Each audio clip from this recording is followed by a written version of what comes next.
Val Clément au Cabane Gaga. Please.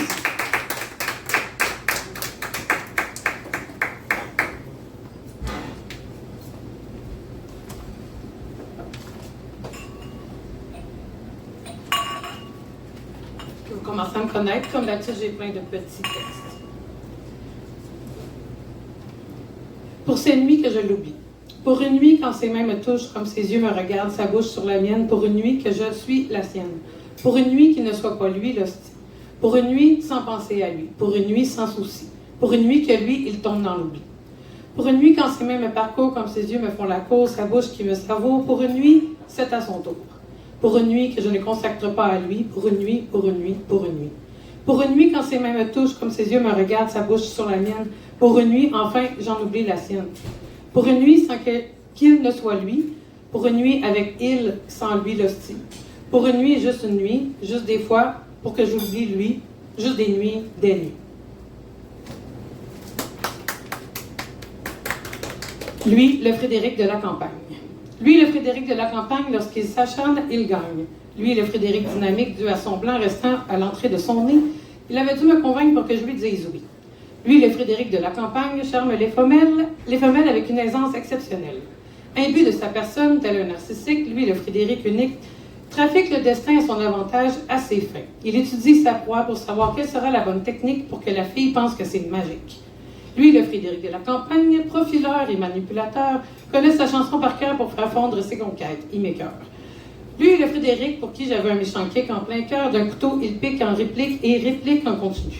Et lui, le Frédéric de la campagne, garde pas ses compagnes, trop fier, trop confiant, trop de manquement. Lui, le Frédéric électrique, au courant de tous mes déplacements, me harcelant de sa présence en silence ou en onomatopée pour que je devine le sens, jusqu'à temps que je finisse par me retourner. Lui, le Frédéric de la campagne, il a fallu que je m'en éloigne, car dans ma tête, il avait trop de poignes.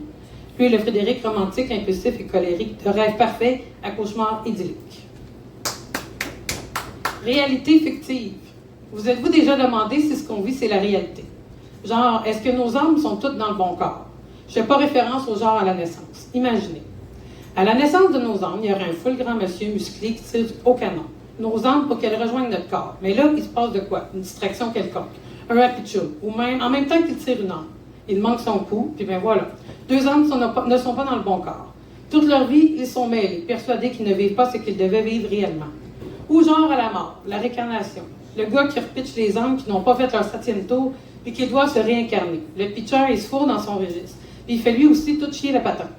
Fait que là, encore les âmes ne sont pas encore dans le bon corps. Puis, ça ne vit pas ce que c'était supposé de vivre, pas la bonne affaire, genre. Mes théories ne sont pas plausibles, mais des fois, c'est de même que je me sens. Pas dans le bon corps parce qu'il ne suit pas ma tête. Pétage de coche. C'est un peu flou, le pétage de coche. L'accumulation des sentiments enfouis. Au trop-plein, ça pète. Tout ce qui avait été caché ou oublié. Ça semble en une boule d'émotion. Et une chose, un événement arrive, marquant ou non, mais c'est la goutte. Celle qui fait déborder le verre. Bang! C'est la panique, la peine, la colère, la déception, la frustration. La dite boule éclate à cause d'une goutte, qui est arrivée au mauvais moment, au fait qu'il ne fallait pas. C'est là que tout remonte à la surface, que tout se mélange, qu'on ne sait plus c'est quoi au juste le sentiment ressenti à ce moment précis. Mais ça éclate. Pour certains, ils vont pleurer, d'autres vont vouloir tout casser. Mais à l'intérieur, c'est pareil, ça bouille. Tranquillement, goutte par goutte, les affaires chiantes s'accumulent. Puis à un moment donné, ça pète, ça revole dans tous les sens. Le contrôle se perd car il a été trop longtemps gardé. Gardé à grands coups de « ça me dérange pas, il n'y a pas de trouble, c'est pas grave, je vais m'en remettre ou je m'en fous ». Toutes ces merdes qui étaient soi-disant oubliées, pardonnées, on voulait passer par-dessus. L'intention était bonne, mais ouais, il faut les vivre nos hosties d'émotions. Faire comme si nous n'en avions pas, c'est l'explosion qui nous attend. Vaut mieux régler, coûte que coûte, toutes les gouttes, goutte par goutte, pour pas que ça coûte quand ça pète. C'est facile à dire, hein? En ouais, cours, Jandy, cours. En ouais, cours, Jandy, la dramaturge, court puis patine, fausse victime, victime de toi-même. Tu peux bien avoir la face aussi blême.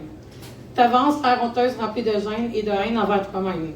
La tête basse rampante comme un insecte, tu mords la poussière et tu mordis tes remords en déviant les regards. Ah ouais, cool, Jandy, la drama queen. Tu le sais que tu n'es que poison. Dans mes souvenirs, tu m'en donnes raison. Tu t'appropries les gens en entrant dans leur intimité, en jouant avec leurs sentiments. Pour les tenir par les couilles, en utilisant leur confidence pour en faire des manigances, des alliances. Tu te rends indispensable en accusant les gens d'être responsables de ton comportement quand c'est toi la coupable. Envoie broye, Jenny D, la ratoureuse qui fait faire tout par en dessous, frimeuse, menteuse, dramatiquement désastreuse.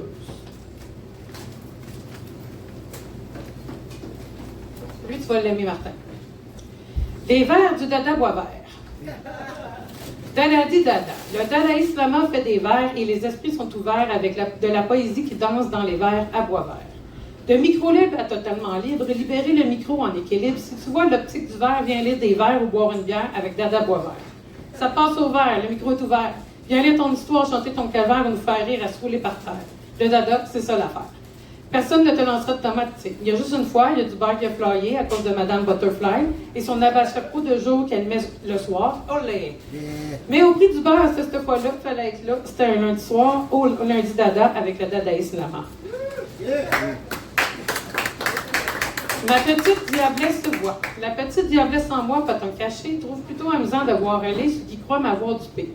Ceux qui pensent pouvoir profiter, ceux qui sont convaincus que je vais toujours dire oui sans jamais mettre de conditions, sans jamais mettre mon opinion. C'est plutôt facile de croire que ma sensibilité est si facile à manipuler, de croire que je me sens obligée sans que je n'ai rien vu venir. Loin de moi l'art de la manipulation, mais lorsqu'on essaie de me manipuler. J'évalue les risques, et si le fait de jouer à la cruche qui a les yeux fermés m'apporte un bénéfice gratis, ben Christ, je vais jouer. Un dernier. Dire ou penser la conscience. Je pourrais dire elle n'a eu que ce qu'elle méritait. Ça reviendrait à me condamner du même sort. Moi aussi, comme tout le monde, je suppose, j'en ai vécu des injustices en me demandant incessamment pourquoi moi? Je n'ai pas mérité ça.